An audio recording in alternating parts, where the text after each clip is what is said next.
entah Enggak siso untuk berpacar di bawah tangkaladi dulu. Tak bawa sampai kini. Iko yung cerita orang cewek je mah. Yang salah apa? Iya waktu muda-muda dulu. Itu kena kenek. Jadi ya punya orang ko punya awak.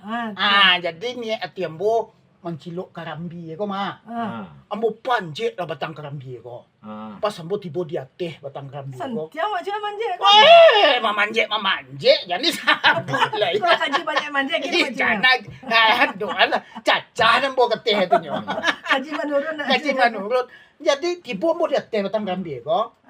Datang orang berpole-pole ke bawah batang kerambi nambo panjek ko. Oh, sedang detek wah. Ambo sedang detek. Jangan takut ambo nampak denyo, ambo tutui lah. Badan ambo ko jo daun kerambi itu. Indayang itu mah. Iya. Ambo tutui. Jadi berpole-pole. Tadang ngasih keceknya obat cewek ande ambo. Nyo mangecek berpasangan tu mah. Tadang ngasih. Tak buka rasio ko. Hei, kecek ya. Oh, nang kalaki ko mangecek dia. Oh lah 3 tahun awak dek berpacaran namun orang tua di indak juo 1 juta doh. Nya jawek tenang produksi ko. Dah. Nan ka joda tu kan indak orang tua ambo doh. Nan ka joda tu kan ambo. Kini ko ndak tahu bana udah baai hati ambo, baai cinta ambo ka udah. Terserah nan dia tes lagi. Nan dia tembonya. Itu kambonya sarahannya.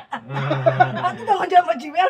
Kambonya tanggung jawab. Inyo nambah buek kawaknya tanggung jawab pane. Atakah itu gini itu mah anak muda gini.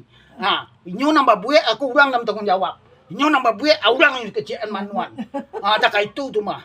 Lampu pai lai. Kau selesai lai. Macam dengan tuang cerita macam jiwel ko. Kau apa jiwel? Ayo lah kena tahu ni macam jiwel ko mah. Panen. Mata kicau sana macam jiwel.